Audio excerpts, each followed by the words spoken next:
disso. E nessa qualidade eu gostaria de fazer, antes de mais nada, uma espécie de estatística aqui, certo? Ainda não é chamada oral. Deixa eu ver, quem aqui pode levantar a mão? Não precisa ser ostensivamente não, pode ser discretamente, certo? Quem é professor de matemática aqui? Pode ser de nível superior mesmo, mas... Muito bem. Quem é estudante de licenciatura? Opa, já tem um pessoal aí, né, do futuro, certo?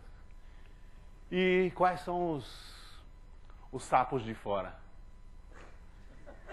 Os outros? Tá bom, tudo bem. Minha gente, o que eu queria é o seguinte, vou procurar ser o mais simples possível.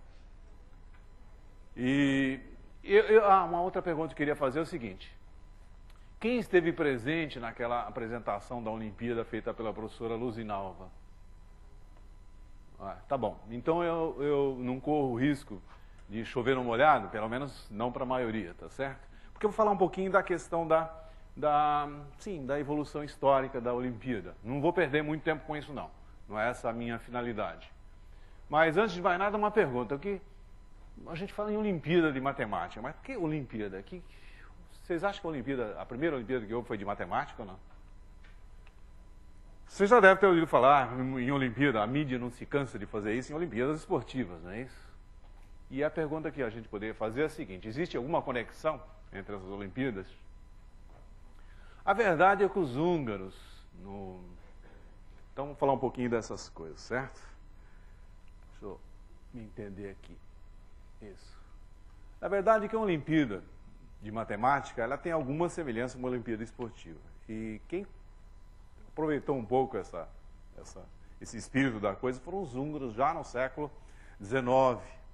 Eu acho que vocês já devem ter ouvido falar que as Olimpíadas começaram com os húngaros. Não é exatamente desse jeito, mas atualmente como ela é, não era como os húngaros propunham. Aliás, essa competição que os húngaros propunham ainda mantém o espírito até hoje. Depois eu vou falar um pouco sobre isso. O fato é que realmente era uma competição, mas uma competição não é de força bruta, força física, uma competição de cabeça, tá certo? E ela tinha um formato simples, que tem até hoje.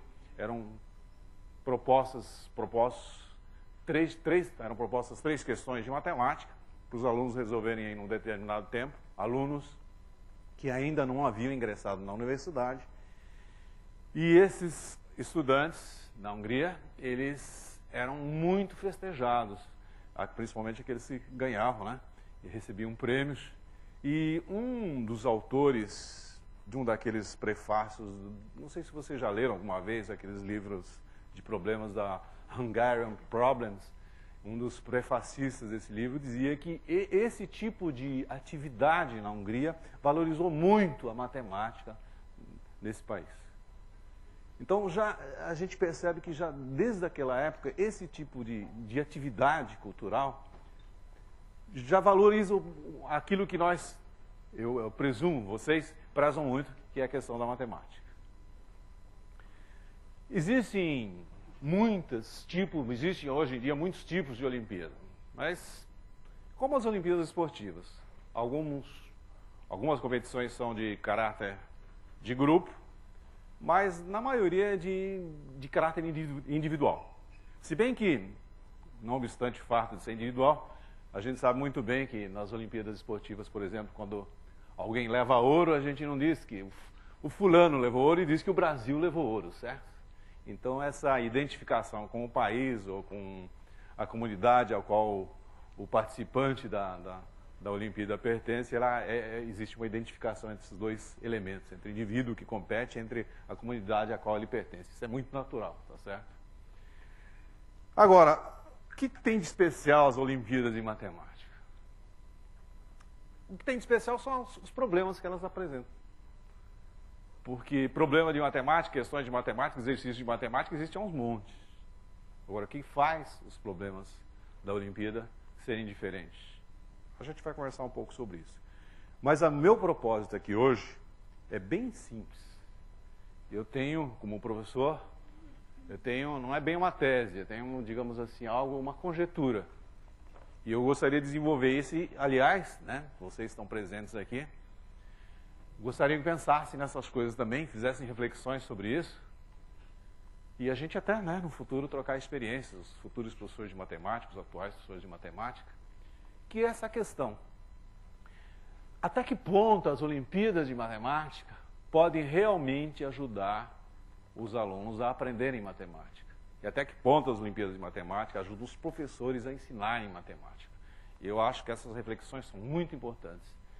Elas não estão prontas ainda, a gente fala muito sobre isso, mas isso eu acho que necessita de maiores discussões. E o meu propósito aqui é incitar vocês a começar essas discussões. Bom, então vamos lá. Como eu já disse para vocês, só para fixar um pouco, né? Só ouvir é complicado, então a gente precisa ler de vez em quando. Eu, pelo menos, para aprender, eu preciso ler. Só ouvir, para mim, é muito complicado. Eu não sei, eu acho que a maioria das pessoas tem essa memória, a memória visual muito mais acentuada do que a auditiva, tá certo? Agora, eu não, vocês me perdoem a ignorância, eu não sei ler aqueles nomes. E eu não sei se alguém aqui sabe ler nomes húngaros, porque toda vez que eu li um nome húngaro, perto de um húngaro, ele dizia, não é assim que se lê, então eu não vou me arriscar, tá certo? Mas essa competição, ela ficou muito tempo com esse nome. Hoje em dia, o nome dessa competição eu vou ler daquele jeito, Kushak, certo? Não sei como é que lê. Mas se vocês quiserem ver os problemas que essa competição ainda apresenta hoje, vocês podem entrar naquele site lá, não sei se vocês trouxeram alguma coisa para anotar, tá? Mas tem os problemas desde 1894, os problemas apresentados. Vou avisar desde já que os problemas não são assim muito simples, tá certo? Mas seria bom vocês sentirem um gostinho desse tipo desse tipo de problemas que existe nessa competição. Isso daqui está à disposição depois também, né, se for preciso, esses dados. Então, depois o Paulo César, acho que disponibiliza esses sites aí. Se aparecer mais algum, vocês podem entrar neles, tá certo? Só uma observação.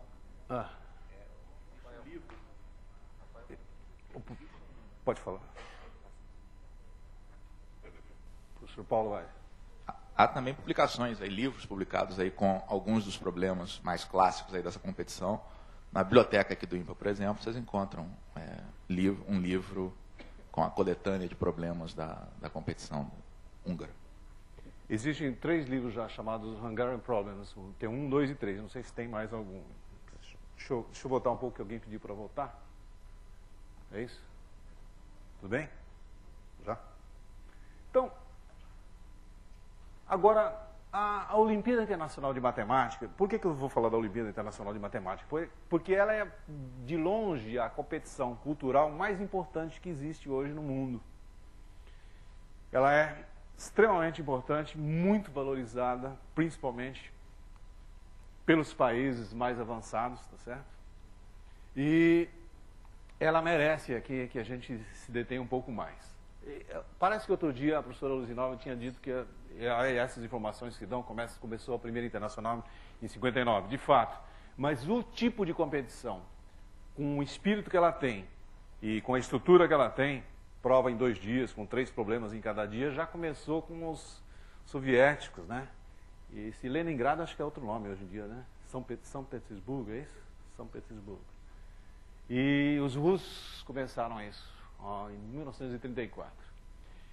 A primeira internacional mesmo, reunindo países, vários países diferentes, começou realmente em 59 com esses 7 países.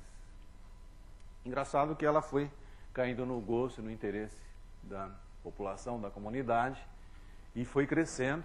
E o fato é que neste ano, você já deve ter ouvido falar desses dados, neste ano a IMO tinha 91 países, me disseram que era 93, mas depois acho que eram 93 inscritos, que acabaram virando 91 participantes, com 532 estudantes.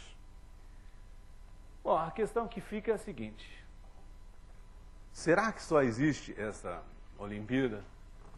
E eu posso garantir para vocês que o mundo hoje está pululando de Olimpíadas de Matemática. Tem Olimpíada de Matemática por região, por país, dentro de cada país, nas províncias, estados, tem competições olímpicas de matemática. No Brasil, nós temos muitas competições que a gente chama de Olimpíadas, tá certo? Existem aquelas regionais, estaduais, tem a brasileira, tem as... também dentro da cidade, algumas cidades têm competições de cidades. Então, nós temos vários tipos de Olimpíadas pelo mundo e no Brasil vários também. Agora, eu vou citar essas 4 dessas internacionais, porque a gente tem participado dessas internacionais. Além dessas 4, ainda também tem a internacional da Ibero-Americana, né? Bom, não vou colocar isso aí. Mas o Brasil tem participado dessas Olimpíadas, do Cone Sul, da Ibero-Americana, da internacional que eu citei para vocês, que é a mais importante, vamos dizer assim. E agora, que está ganhando uma importância crescente, essa Olimpíada Internacional Universitária, né? Ela é feita para estudantes de universidade.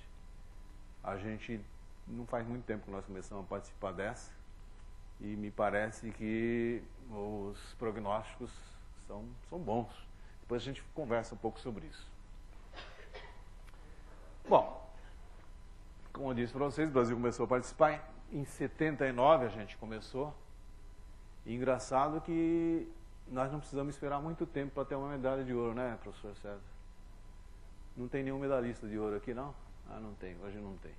Mas tem 2 que andam pelos corredores aí, mais, né? Mais de 2, né? Mais de 2. De vez em quando vocês encontram umas pessoas dessas, que não são estratosféricas, tá certo? São pessoas normais, não é isso? Normais, né? Aparentemente. E... claro, depende do referencial, certo? Não, tá certo. São pessoas normais, sim. E o Gugu estava aqui ontem, certo? Não, o Gugu é... né? Vocês conhecem o Gugu? Tá bom. Perfeitamente normal, certo?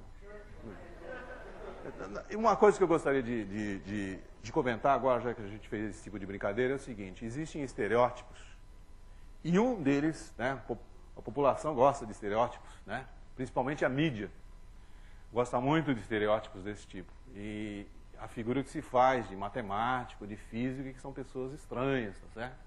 Excêntricas, sei lá, iluminadas, sei lá o quê. Não, só para você ter uma ideia, toda vez que eu digo para alguém, que eu não conheço, obviamente, né, que eu sou professor de matemática, não, toda ou quase todas, em geral as reações são de, às vezes, que variam da surpresa ao medo, tá certo? Porque professor de quê? Realmente matemática tem um estigma, tá certo? E os matemáticos, infelizmente, também têm, mas eu acho que estatísticas não foram feitas, mas pessoas bizarras no reino da matemática estão na mesma proporção que o resto da população, tá? Acho que não tem nada especial, não. O fato é o seguinte: pelo fato da gente ter começado em 79, pelo fato de nós termos, né, Brasil, etc, etc, nós já tivemos um monte de medalhas de ouro na Olimpíada Internacional. Existem vários países, aliás, né, economicamente até mais avançados, né, socialmente, né, mais avançados, que não chegam perto disso daí. Bom, por que eu estou falando isso? Eu estou dizendo isso porque a maioria, quer dizer, nós não, aqui, eu acredito que nós aqui não, mas muita gente gosta de se referir ao povo brasileiro de uma forma depreciativa, ou seja, meio indolente, sei lá o quê, não existem, né, pessoas capazes, de talento, etc. Na verdade, está certo? Vamos parar com esse negócio. Nós temos, eu acho, agora não querendo também virar o preconceito do avesso, acho que nós temos mais do que os outros, tá certo? Mas não falem isso por aí. Bom, só para você ter uma ideia dos resultados que a gente teve ultimamente, né? Na Ibero-Americana de 2004, foi na Espanha, não é isso? Nós tivemos todos os 4 estudantes, na Ibero-Americana são 4 estudantes participando. Todos os 4 tiveram medalha de ouro, só para você ter uma ideia. E foram 20 e poucos países. Entre eles, a Espanha, México, Cuba, Colômbia, Argentina, né? Nossos amigos sempre competindo, tá certo? E a gente, com certeza, além das medalhas, a pontuação total está bem à frente dos outros. Vamos ver agora em setembro, se a gente repete o feito. Cone Sul, esse ano também, fomos primeiro, assim, temos numeração, né, pontuação total, 2 de ouro, 2 de prata. Nessa Olimpíada Universitária, foi na onde? Bulgária? Foi na Bulgária, fiquei sabendo ontem. Eu não sei se estão sabendo já disso. Nós tivemos 3 medalhas de ouro e uma, disse que uma especial, medalhão, sim, certo? Foi o Alex, né, conseguiu? Assim, o negócio é excepcional. 4 de prata, 6 de bronze, 4 menções. Assim, para um país como o Brasil, nós não duvidamos que o brasileiro seja capaz disso. Talvez os outros duvidem, mas... Então, para os olhos dos outros, num país como o Brasil, como é que se consegue tudo isso? Então, gente, o que nós temos é elemento humano e capacidade, nós temos. Isso é um fato. Os fatos estão aí para dizer isso, tá certo? Se vocês quiserem mais informações sobre as nossas performances e outras coisas mais, quem nunca entrou no site da OABM não sabe o que está perdendo, tá certo? Os futuros professores de matemática estão intimados a entrar nesse site hoje mesmo, tá certo? E dar uma olhada, dar uma passeada por lá para ver o que tem lá. É coisa muito interessante. Começa já a usar isso daí, depois a gente vê como é que a gente pode usar isso. Bom, agora a parte central da minha preocupação. Gente, eu não sei se vocês sabem, mas as Olimpíadas de Matemática são vistas por algumas pessoas como algo meio esotérico, como algo, digamos assim, que não cumpre o seu papel social democrático, como algo meio elitizante, porque as medidas utilizadas por essas pessoas não são exatamente as medidas que deveriam ser utilizadas. Acho que eu vou escrever alguma tese sobre isso algum dia, e espero que ela seja boa. É que a Olimpíada, aos poucos para mim está ficando cada vez mais claro, a Olimpíada pode ajudar muito o ensino de matemática. E eu espero poder discutir com vocês por que eu estou falando esse tipo de coisa.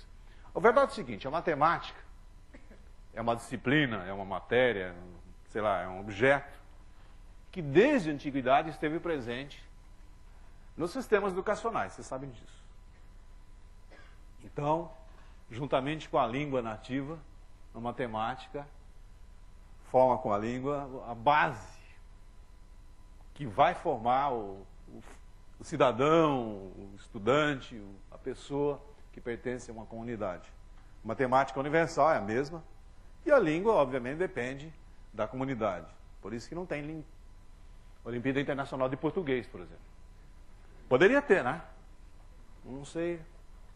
Iam dizer que a gente ia estar dominando a Olimpíada, mas os portugueses iam brigar com a gente também, porque a minha briga com os portugueses nas Olimpíadas é que eles querem escrever recta com C, e eu não quero.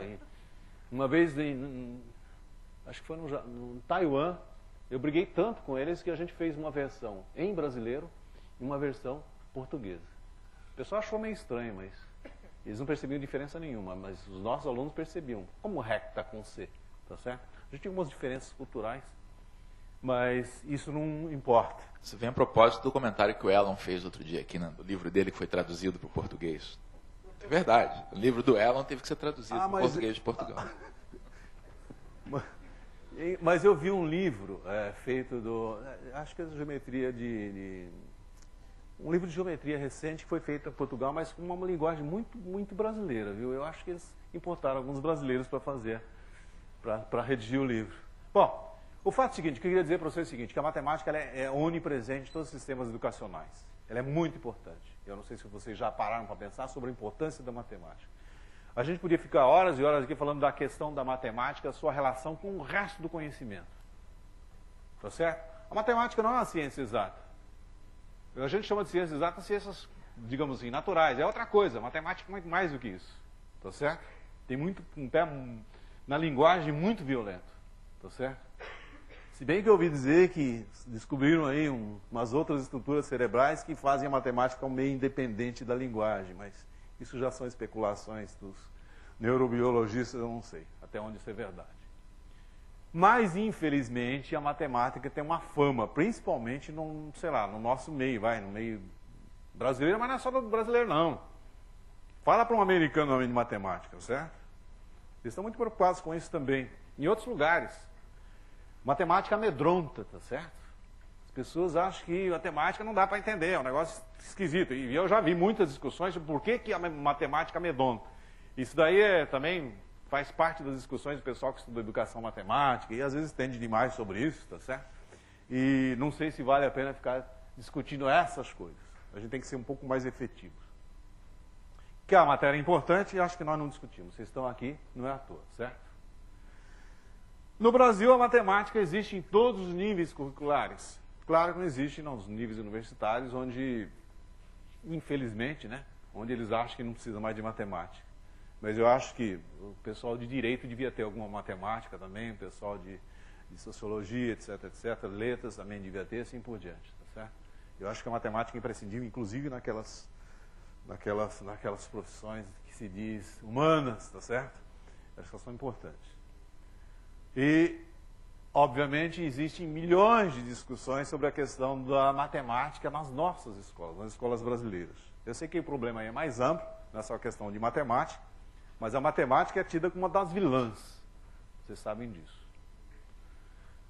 Eu sei que, se a gente for discutir ali o segundo item, que é a questão da situação atual do ensino e aprendizagem da matemática no Brasil, a gente também vai ficar uns 3 anos aí fazendo discussões, tá certo? Normalmente é o tempo que o pessoal de educação matemática leva para fazer um mestrado em educação matemática, 2, 3 anos, depois doutorado, mais 4 anos, né? Isso. E se discute muito sobre essa questão. E não é só no Brasil, não. Eu vi congressos nos Estados Unidos sobre essa questão da discussão do ensino matemática, na França, na Espanha, em todo lugar. No Japão está se fazendo isso também, até na Coreia eu ouvi dizer que estão discutindo essa questão da educação matemática também. Bom, o fato é o seguinte, você já ouviu falar nos PCNs, não? O que é isso? Vocês já leram isso daí ou não? E o que vocês acharam? Ela disse alguma coisa, bonitinho no papel. É bonitinho mesmo? Mesmo no papel é bonitinho? Eu tenho meus questionamentos com relação a isso também, mas, claro, se faz discussão teórica e se tem algumas premissas, é uma coisa. Agora, a prática, a realidade é um pouco diferente. Bastante diferente, tá certo? E o problema é que se fica muito no nível de discussão. É claro que, com essas ideias do PCN, houve uma certa mudança na maneira de abordar a matemática, por exemplo, no ensino fundamental. 1ª a 4ª, 5ª a 8ª. E novos livros didáticos foram escritos. Você sabe que o livro didático dita, mais ou menos, a maneira como os professores dão as aulas. Novos livros didáticos foram escritos com base nessas premissas. Então, alguma mudança houve. Eu não sei se você já fez esse tipo de análise. Consultou um livro de ensino, por exemplo, de 15 anos atrás, um livro atual. Uma mudança que fica patente é o seguinte, são as cores, tá certo? Eles são multicoloridos, muito coloridos. Eles são mais bonitinhos. Agora, o conteúdo eu não sei. Eu vi alguns, eu tenho até um colega que escreve livro didático, o Marcelo Leles, é amigo meu, tá certo? E ele, eu acho, o pessoal elogia o livro dele. Mas eu já vi professor de matemática dizendo que é muito difícil o livro dele. Então eu fico pensando, será que... qual é o problema, né? Sei. Pois não. O livro do Leles e do Enem, a diferença deles em relação aos outros livros didáticos, principalmente os livros didáticos da educação, o professor, para dar aula com eles, primeiro ficar. Porque ele não é associado. Alguns alunos meus, por exemplo, eles pegam um livro daquele e ficam com você, fazem rapidinho. Mas, por exemplo, existem professores que estão dando aula muito tempo, olham para aquilo e não sabem como resolver o problema. Você só antecipou um pouco das coisas que a gente ia falar, certo? Tá bom. Bom, mas eu gostaria de ir um pouco além do livro didático, tá certo? Eu citei aí 2 siglas, SBEM, você sabe o que é SBEM? E aí a SBM, o que é? Elas são a mesma coisa ou não? São entidades distintas, não é isso? Com preocupações, em alguns aspectos, preocupações parecidas. Talvez a maneira como se aborda o mesmo problema seja diferente. Eu não vou aqui suscitar polêmicas em torno disso. Eu só quero dizer para vocês o seguinte, Eu estou mais ligado à SBM do que à SBEM, muito mais, tá certo? E eu tenho uma preocupação de ensino de matemática muito violenta. Ou seja, as pessoas que estão na SBM não estão isentas de preocupações com o ensino da matemática, mesmo no nível da escola fundamental. A gente está preocupado com isso também, tá certo? Um comentário aí a respeito do Hélio, é que o Hélio tem um mestrado em educação matemática. Eu fui da banca dele, inclusive. Foi. Bom. Agora, por que eu estou falando isso? Primeiro eu mostrei alguns resultados interessantes para vocês, assim, que enchem a gente de orgulho com relação às Olimpíadas. Agora, vocês já viram aqueles relatórios tipo PISA, né? PISA. Tem um relatório internacional de avaliação da aprendizagem dos estudantes de matemática, por exemplo. Tem de outras matérias também, mas matemática é o mais divulgado. O último relatório do PISA que eu vi, o Brasil simplesmente, dos 42 países, acho que era o último ou penúltimo. Penúltimo, né? Então eu fico pensando o seguinte, que raio de relatório é esse, tá certo? Será que a nossa realidade global é essa? Pode ser, não sei, aí depende da amostragem, não sei qual é a metodologia de coleta de dados aí, mas... Bom, me parece que se a gente olha de uma maneira geral, realmente a situação do ensino da matemática no Brasil não é a dos melhores, para não ser assim, para ser bonzinho, certo? Não, o comentário é que esse resultado do PISA corrobora, por exemplo, os dados que o Ruben Klein mostrou aqui na quarta-feira do SAEB. SAEB também. É muito ruim, né? Bom, então, que é que diante dessa realidade, ou seja, de que nós temos valores autênticos, talentos, capacidades, e que, no geral, a gente está muito mal, o que é que a gente deve fazer? Eu acho que a gente deve refletir sobre o que é que a gente pode efetivamente fazer, nós como futuros, vocês como futuros professores, eu como atual professor já meio velho, certo? Outros que estão, meio termo. O que é que nós podemos fazer de efetivo, fora discussões de ordem teórica, que talvez um pouco esotéricas, que não levam a nada. Eu acredito que a Olimpíada talvez seja uma coisa nesse sentido. Vamos tentar convencer vocês disso. Ou, pelo menos, a gente vai discutir, certo? Espera aí, deixa eu apagar isso aqui. Bom, gente, por que eu acho que a Olimpíada pode ser interessante? Porque eu acho, primeiro, a Olimpíada ela tem um caráter lúdico, vamos dizer assim, tá certo?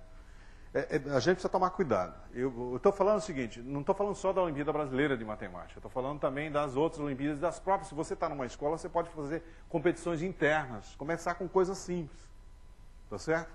Exatamente para começar, para ter uma certa massa crítica não só de estudantes, mas também de professores interessados, para você começar esse tipo de coisa. Porque o que acontece é o seguinte, no dia a dia da aula, o aluno estuda matemática para reproduzir os exercícios, às vezes mera reprodução. Os exercícios de matemática dos livros ou da sala de aula são cartas marcadas. Quer dizer, a gente cobra aquilo que foi dado recentemente, mais ou menos dirigido, e o aluno, se não for bem, tira nota baixa, etc, etc. Então ele já fica traumatizado. Então o aluno que vai mal, erra um problema, ele já tem fica tão traumatizado que não quer mais saber, já começa a ter raiva de matemática, não sabe fazer, etc, etc. Se for uma atividade extra, em que não tem nota, por exemplo, mas que é por mero prazer, que competição, o negócio faz parte das pessoas. E no nível da criançada, essa coisa de competir, de ver quem faz, quem não faz, é muito natural, gente. Não adianta... Tem gente que nega esse caráter competitivo da Olimpíada porque diz que competição faz mal. De onde tirou isso? A competição faz parte da natureza humana. Nem sempre a gente ganha. É isso que eles têm que aprender também, tá certo?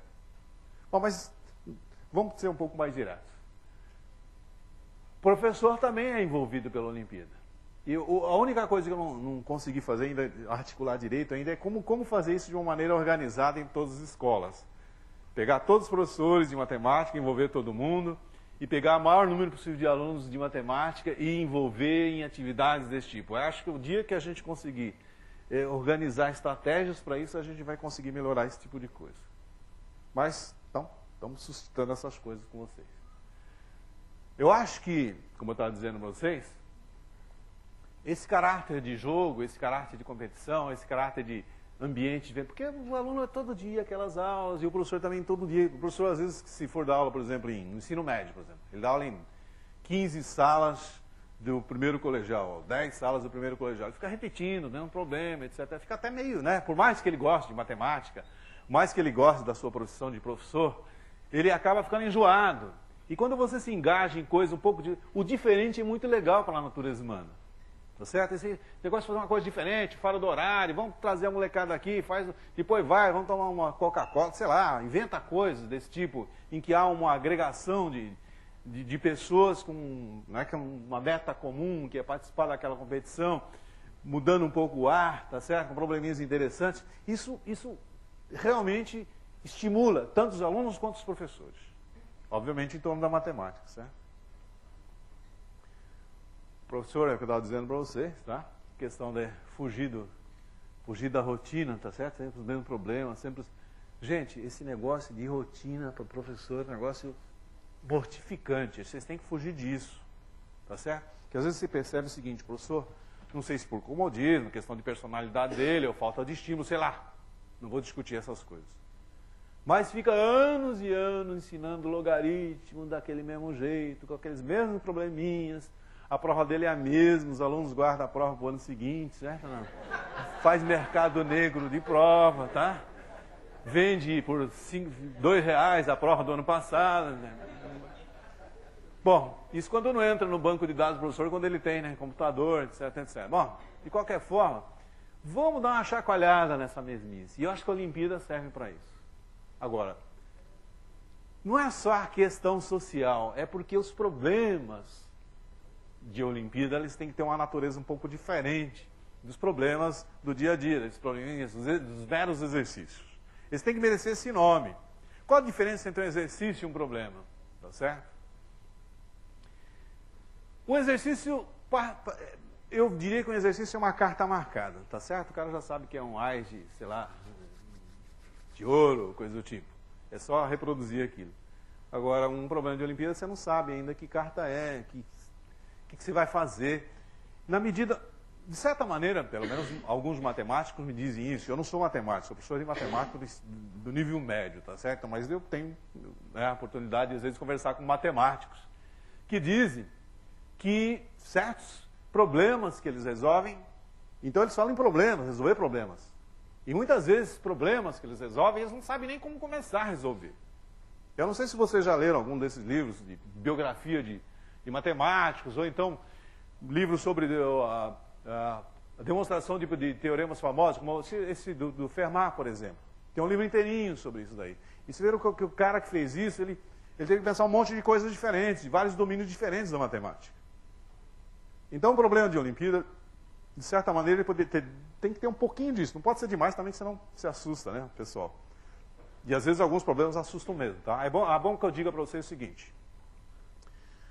Quando eu vou em algumas Olimpíadas, quando a gente é líder, tudo bem, porque aí a gente vê, faz a discussão, etc, etc. Quando a gente é vice-líder, e você não viu os problemas ainda, e os alunos fazem a prova e vêm trazer os problemas para vocês, vocês ficam com medo. Normalmente eu fico com medo, tá certo? Não? Porque é difícil resolver aqueles problemas logo de cara. Eu acho que os estudantes, por exemplo, que vão para as Olimpíadas, eles sabem resolver melhor do que eu esses problemas. Só para explicar a estrutura, para os que não estão familiarizados com as Olimpíadas Internacionais, normalmente uma equipe é formada pelos alunos, 4 ou 6, dependendo da Olimpíada, um líder e um vice-líder. O vice-líder acompanha os alunos, fica com os alunos o tempo todo, enquanto o líder elabora, em conjunto com os outros livros, a prova. Então, o líder conhece a prova com antecedência, conhece as soluções, o vice-líder toma contato dela depois dos alunos. Né? Os alunos fazem a prova e tem que trazer... Professor, caiu essa questão. Mas é divertido. É divertido. Pessoal, o que eu queria dizer para vocês é o seguinte. Eu vou tentar dar um exemplo do que eu estou falando com relação à natureza dos problemas. Tá certo? Só mais um comentário, Hélio. Essa situação de trabalhar, inclusive, com Olimpíada, com alunos de Olimpíada, é um exercício de humildade também.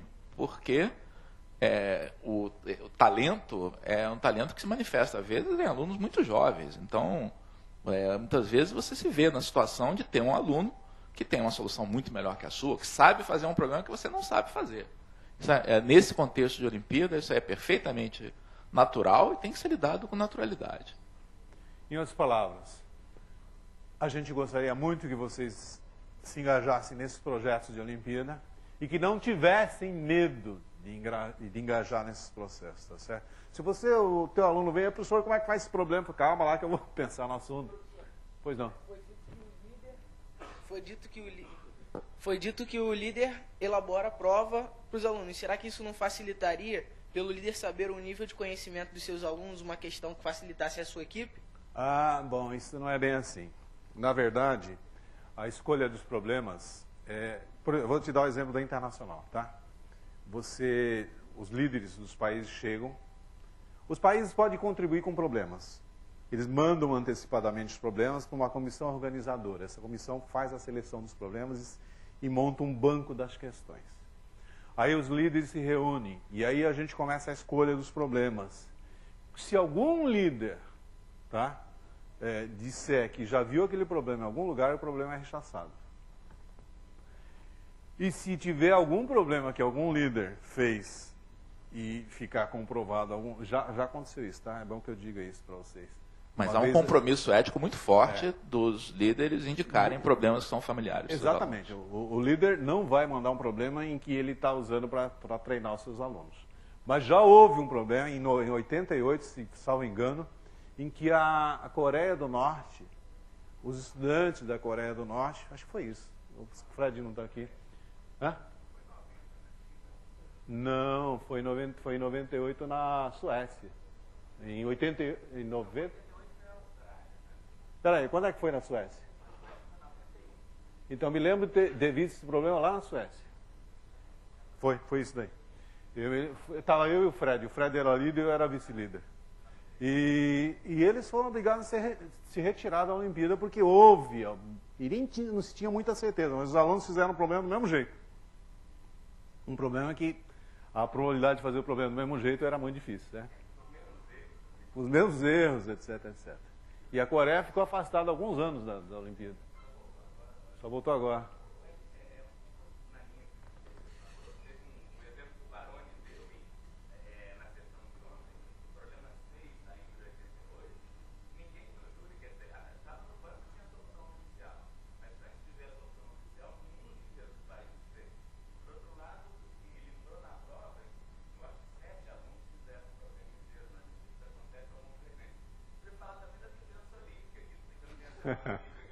Eu tinha esquecido da vingança olímpica. Os alunos fazem uma prova para os professores resolverem. Os problemas são piores que... Eu não... Qual é a nota média, Gugu, dessas provas? A nota média da vingança olímpica eu acho que deve ser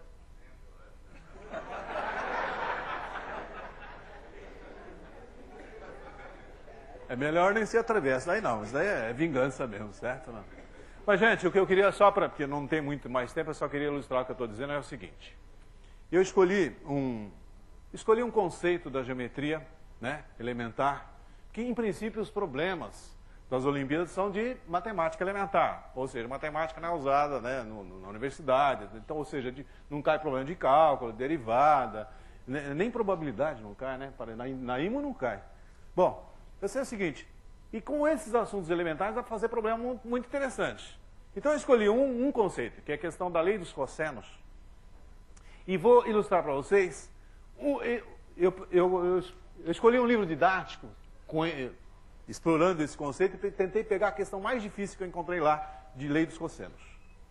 Depois eu peguei um do vestibular, que eu achei que era uma das aplicações mais interessantes da lei dos cossenos, assim por diante. Só vou mostrar para vocês. Se vocês quiserem resolver, eu espero. Mas... O primeiro seria esse aqui, ó.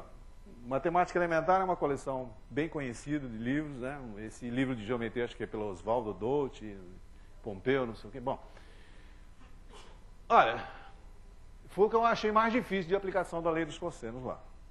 Tá certo? Vocês estão vendo o problema, né? Você tem um triângulo.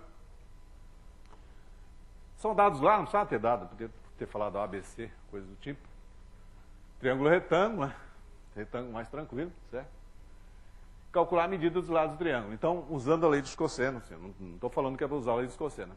Ali, o aluno já sabia que é para usar a lei dos cossenos, porque vem logo depois do assunto lei dos cossenos, certo? Não? Então, os exercícios vêm em seguida a lei dos cossenos, o cara sabe, bom, tem que usar a lei dos cossenos. Mas isso era mais ou menos chatinho para fazer dentro desse paradigma, tá certo? Então, a solução... Vou só mostrar para vocês. Se você for um pouco cuidadoso... Bom, aí não precisa fazer figura, mas existem problemas de geometria que eu não consigo fazer sem figura. O Baroni diz que faz qualquer problema de geometria sem figura. Eu não consigo fazer, certo? Cadê o Baroni? Está aí, não? Não está? Bom, ele diz que faz de cabeça. Eu tenho que desenhar. E se eu desenhar mal, eu não consigo fazer. Tem problema que... aquele que tem um monte de pontos, por exemplo, se eu desenhar mal, eu não sei nem como começar, certo? E hoje em dia, por exemplo, tem muito problema de Olimpíada da Ibero-Americana, você tem um monte de pontos e achar relações entre os pontos. E se você desenhar muito mal, eu, por exemplo, me perco. Então eu acho que fazer desenho, fazer uma figura em geometria é importante, ajuda bastante, certo? Então ali você viu, né? Se você... Os quadrados que você constrói, você tem aquelas três lá, você tem, por exemplo, você quer esse lado aqui é fácil de provar que esse ângulo aqui é 90 graus, não é? Tá, porque aqui está bem no meio, certo? Não, triângulo é retângulo, esse centro da circunferência. Então isso daqui cai bem no meio, então isso daqui é A sobre 2, B sobre 2, A sobre 2, B sobre 2, isso daqui é tranquilo, diagonal do quadrado. Aqui, onde é que você vai usar a lei dos cossenos? Aqui, né? Certo? Aqui você tem 90 graus, certo? E aqui esse ângulo é igual a esse. Então você tem esse lado, tem esse lado, tem esse ângulo aí dos cossenos. Claro que você vai usar cosseno de 90 graus mais alfa, aí você tem que fazer uma transformaçãozinha da trigonometria elementar, tá certo? E vai virar seno, mas não tem problema, porque você pode calcular o seno tranquilamente aí. Eu resolvi, quer dizer, escrevi com A e B aqui, mas lá eram dados números. Então, eu acho que esse problema, ele é um dos mais difíceis dessa lista que eu vi lá desse livro. O que tem de mais problema? É um pouco mais elaborado, mas você sabe que você vai ter que usar a lei dos cossenos, tá certo? Mais cedo ou mais tarde. Agora vamos ver o próximo problema. Que é, eu peguei um da FUVEST, por exemplo. Tá? FUVEST, você sabe que é um vestibular bastante concorrido, né? São Paulo, 150 mil candidatos, primeira fase. E o número de empates é muito grande na primeira fase. E um probleminha esse problema já é de segunda fase. Não é todo mundo que faz. Naquela época todo mundo fazia problema de matemática. Todo mundo fazia prova de matemática. Agora não.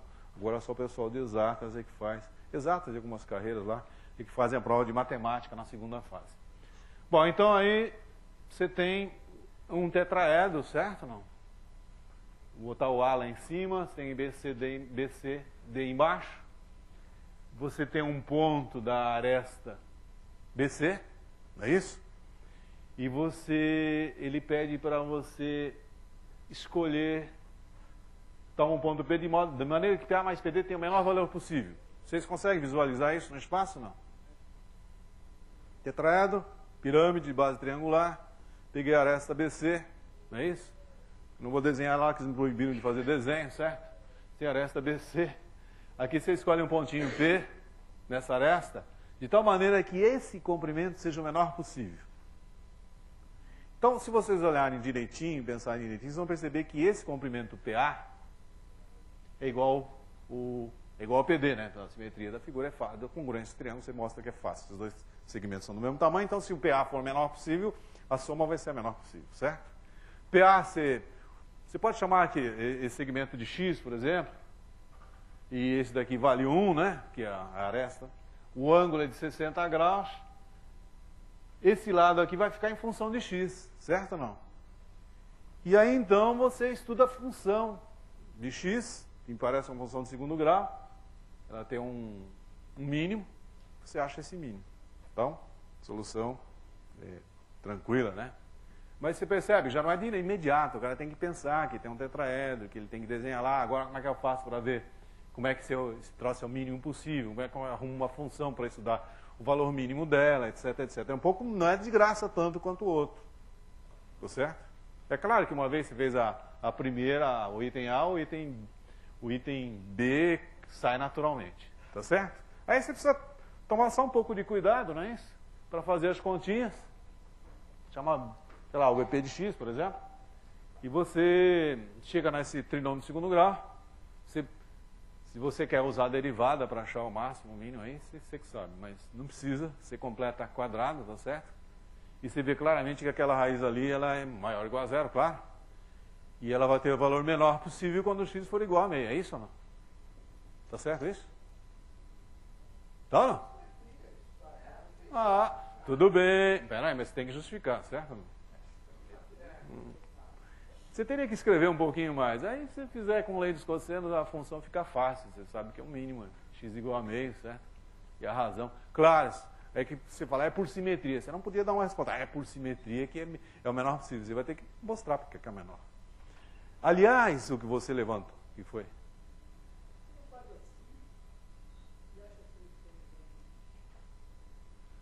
Professor, eu tinha que escrever a solução lá. E eu falo, faço assim e mostro a solução imediatamente. De alguma maneira você tem que escrever isso aí, tá certo? Bom, essa é uma questão também, pessoal, que é bom que a gente discuta o seguinte. Matemática não é uma questão da arte de convencer. Nós temos que convencer. A única ciência em que você realmente convence as pessoas, certo? Se você fizer isso da maneira correta e aceitável. Se você me der um argumento puramente geométrico que eu posso aceitar, eu aceito perfeitamente. Ninguém é fechado. Eu dei uma solução possível, não é a única. Aliás, é muito comum que um problema, e esse que é legal explorar, que o mesmo problema tenha várias abordagens diferentes. Isso é muito legal. E, aliás, eu acho que é um recurso muito grande do professor, se ele tiver tempo e tiver disposição para isso, discutir. Inclusive, você fala, bom, então vamos lá, agora vamos construir essa solução de uma maneira organizada, tá certo? Quais são os argumentos que eu devo utilizar, de fato, para convencer o pessoal que é só fazer isso, né? Para ver que é o mínimo, tá certo? Você está falando que é o plano mediador lá daquela aresta, tá certo? Que vai dar aquela secção é a mínima possível. Você tem que mostrar isso daí. Bom, o próximo, esse é um problema de vestibular, tá? Agora eu vou mostrar dois problemas de Olimpíada. Um da Olimpíada Brasileira e outro da Olimpíada Ibero-Americana, que usam lei do cosseno. Vamos supor que vocês não saibam disso, certo? Esse aqui, por exemplo. Aliás, ó, estou fazendo propaganda, gente, ó. Vocês estão vendo o que está escrito ali embaixo? Esse livro está à venda aí, não está não, Paulo? Onde que está à venda esse livro? Na SBM. Tá? Vocês têm um monte de problema bonitinho lá. Precisa ter paciência para pegar cada um. Esse problema, por exemplo, aparentemente... Eu não sei se vocês acham que aparentemente ele é inocente ou não. Não sei o que vocês acham dele. Você tem um triângulo ABC, certo? E você deve encontrar sobre os lados AB e AC 2 pontos, não é isso? E D. De tal maneira que o segmento ED deve ser o menor possível. Para que ADE, quer dizer, o triângulo de cima, tenha a mesma área que o quadrilátero de baixo. É claro que a gente sabe que se a gente traçar uma paralela, chega uma hora que o triângulo que você tem em cima é semelhante ao triângulo de baixo, e você fizer a razão de semelhança 1 sobre raiz de 2, tudo bem, aquela área vai ser igual à área de baixo. Mas o problema é que aquele paralelo lá não é o menor possível. E esse problema está perguntando, como é que você acha o menor possível? Esse problema já vai dar mais trabalho para vocês, tá certo? Esse é um problema que vai exigir bem mais do que uma mera aplicação de lei dos cossenos. E esse livrinho que está aí, ó, que eu estou recomendando para vocês, ele está cheio de problemas desse tipo. Agora vejam bem, para o professor que não está acostumado a pensar em problemas desse tipo, desse nível, o começo pode ser muito árduo. E às vezes a gente desanima, putz, eu não sei fazer nenhum desses problemas. Não, tudo bem, se você achar isso, você para, no dia seguinte você olha de novo, certo ou não?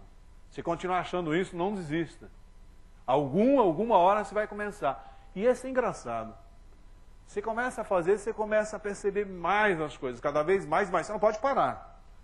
Então tem que virar um vício isso, tá certo? Mas é um vício muito legal, você resolver problemas de matemática mais interessantes. Esse problema, se você, eu não sei, alguém sabe resolver esse problema de cabeça? A não ser os que já participaram da confecção do livro, certo? Gugu sabe, né? Você que fez esse? Não. Você que fez. Mas solução, né? Tá bom.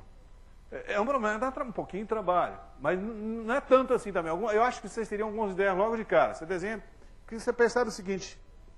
Se fizer um lado maior do que o outro, por exemplo, se você entortar um pouco aquele D, você percebe que se for descendo, essa área desse triângulo pode muito bem ser igual à área do quadrilátero de baixo. Então é possível, você sente isso. Agora, claro, só sentir não adianta, certo ou não? Eu sinto que é assim, não adianta. Você vai ter que demonstrar isso, certo ou não? E provavelmente não dá para demonstrar sem alguma conta, isso daí. Para vocês não morrerem de curiosidade, eu vou mostrar a solução rapidinho, porque também não tem graça. Vou ficar mostrando a solução para vocês, é meio chato, né? Mas, de qualquer forma, a ideia é usar a lei dos cossenos.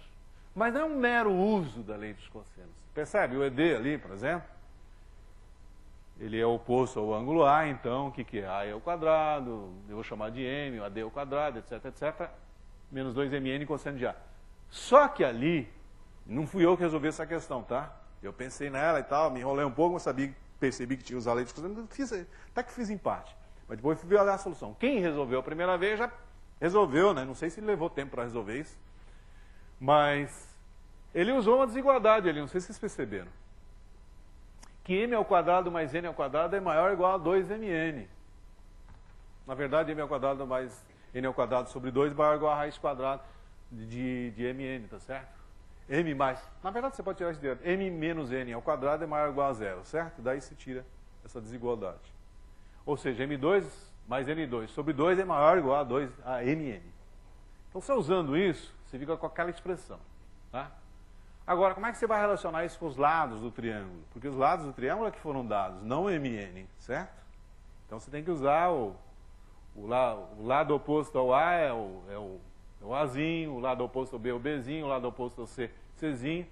E você usando a fórmula da área, por exemplo, aí você usa aquela A vezes B vezes seno de C, seno de A sobre 2. Você usa ali, para o triângulo menor, ele tem que ser metade da área do grandão, por quê? Porque a área das duas regiões é a mesma, então o do triângulo menor tem que ser metade do triângulo maior. Eu usei aquilo ali, tá certo? Aí eu faço uma relação. E vocês sabem que essa desigualdade, ela vira uma igualdade quando as duas parcelas são iguais, tá certo? Quando o m é igual a n. Então, mas para m igual a n, você tem o valor de mn. Porque você tira daqui, ó, dessa igualdade de áreas. Tá certo?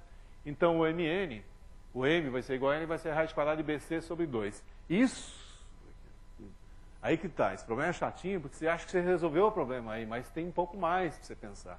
Porque se você olhar bem para esse lado aqui, ó, isso é verdade, você vai fazendo isso, mas chega uma hora em que isso daqui dá mais do que o lado. E aí como é que fica? Por exemplo, se esse lado AB aqui for muito grande, o lado C for muito grande, você vai descendo isso, chega uma hora que você vê que não dá mais para ficar a metade. Então, nesse caso, quando o lado AB é muito grande, grande quanto? Quando for maior ou igual a 2b. Você percebe que esse E tem que ser o ponto médio desse lado aqui. Agora, para você provar isso, sem falar que acho, né, a gente vê, está na cara, você tem que fazer uma análise razoável de função, tá certo? Não é direto não, nem fiz aqui. Se vocês quiserem ver com mais detalhes essa solução, dá uma olhadinha no livrinho que eu falei para vocês. Tá certo? Bem legal. E, finalmente, esse daqui eu gosto desse problema, que ele tem uma história, certo? Não, foi a primeira Olimpíada Ibero-Americana de Matemática. Eu fui como vice-líder nessa Olimpíada. A gente não tinha recursos. Foram só 2 estudantes. Tinha dinheiro só para mandar 2 estudantes. Um deles é o Ralph, certo? O Ralph, eu me lembro que o Ralph fez esse problema usando umas 4 folhas de geometria analítica, mais ou menos. Ele usou... O Ralph era com um cara que eu conheço aqui que não gosta de geometria, ele gosta só de geometria analítica, certo ou não? Então, qualquer problema de geometria ele quer resolver com analítica. Esse problema se pode resolver com analítica, mas se vocês tentarem, vocês vão perceber que vai dar um trabalho razoável fazer isso com analítica. Dá para fazer só com pura trigonometria, tá? Pegando ângulos lá dentro. E dá para fazer de uma maneira que alguém, né, iluminadamente, acho que o cara que inventou o problema, depois, né, mostrou como resolver isso de uma maneira, digamos assim, iluminada. Eu não me lembro, agora vocês vão me desculpar, mas não me lembro se nessa Olimpíada alguém resolveu dessa forma. Qual forma? Vamos ver. Você tem um triângulo equilátero, um ponto lá no interior, as distâncias aos vértices são 5, 7, 8, certo? Não? qual é o lado do triângulo. Eu podia perguntar qual é a área, sei lá, outras coisas. Bom, veja lá. Aqui eu fiz um desenho para vocês, tá? Para ajudar um pouco mais. Você tem as distâncias. Alguém já fez problema? Você já fez, né? Já fez. Alguém mais fez esse problema? Você já fez? Quem não fez? Bom, está quase na hora de... A gente podia ter ficado mais, dar papel para vocês, resolver, a gente discutir solução, quais são as ideias, etc, etc. Mas, para quem... quem nunca viu o problema, como é que vocês acham? Alguém quer dar uma sugestão de como fazer isso? Sem usar analítica, hein? Você quer calcular o lado, é isso? Tem aquela distância. Pela área, se você souber mexer com isso, tem, sim. Fala lá. Pela área, você falou? Você vai ter uns cálculos razoáveis aí. Você está pensando em usar Aeron? Você está pensando em usar o Aeron? Fazer a área dos 3 triângulos e comparar com o original e ver se tiver alguma expressão para o lado. Você vai, a área ali, você ia usar o quê? Ângulo, altura, como é que é isso? Pode ser, né? Parece que usar as alturas você já sabe outra coisa também, certo? Não? Outra coisa que você podia usar, a soma das 3 alturas é a soma... você pegar aquelas 3 alturas ali do P, não é isso? E somar, ela dá a altura do triângulo equilátero. Também pode. Tem várias maneiras de resolver esse problema. Agora, todas elas, que ele está sugerindo, vai ter uma manipulação algébrica razoável. Então, vamos lá. Algum iluminado, não sei quem foi. Agora vocês podem brincar. Por exemplo, uma festinha. O pessoal está entediado. Não sabe o que fazer. Estão com problemas existenciais, certo ou não? Você, para dar uma animada na festa, ô pessoal, tem um negócio legal aqui, ó, resolve esse problema, certo ou não? Vocês serão lembrados para sempre como pessoas espirituosas, tá? Bom, se você fizer uma rotação daquele triângulo lá, desse lado, podia ser outras, mas aquele lá é melhor, certo ou não? Se você rodar aquele em torno do vértice A, o triângulo de lado 5 e 8, e o lado do triângulo, tá? 60 graus no sentido horário, né? Horário. Você tem, né, essa construçãozinha aqui. E, não sei se você percebeu, ao fazer isso, esse ângulo aqui, ó, quanto é que você acha que é esse ângulo aqui? Aqui era 60, e aqui? Você fez a rotação a 60 graus, certo ou não? Se tem 5 aqui, é 60 graus aqui só pode ser um triângulo equilátero, não é? Então aqui é 5 também, não é? Pô, então esse ângulo aqui vale 60 graus. E este? Você não tem 5 aqui, 7 aqui e 8 aqui? Usa a lei dos cossenos, acha o cosseno desse ângulo, miraculosamente é um ângulo conhecido. A hora que você usa a lei dos cossenos, você tira beta igual a 60 graus. E, portanto, esse ângulo aqui, 120 graus, certo ou não? E aí você tira tranquilamente o seu lado usando a lei dos cossenos. Certo? Mas essa é a solução dos anjos, certo ou não? A maioria dos mortais. Mas o legal, pessoal... Bom, eu queria parar aqui. Eu só queria que vocês percebessem o ponto onde eu quero chegar. Os problemas de Olimpíada, devidamente trabalhados, não precisa ser na sala de aula, eu sei que é difícil fazer isso. Mas fora da sala de aula, eles podem trazer uma fonte muito grande de interesse para vocês. Porque é legal quando vocês mesmos resolvem o problema desses, os alunos. Tá? É isso que eu queria falar para vocês. Obrigado e até a próxima.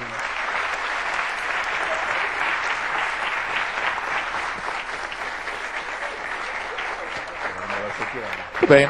Gostaria de agradecer a vocês todos pela presença aí na sessão de ensino. Gostaria de lembrar que todo esse material, todas as palestras da sessão de ensino e outras sessões plenárias, está disponível para download no site do INPA. Um dos locais em que isso está, provavelmente há outras maneiras de chegar lá, mas...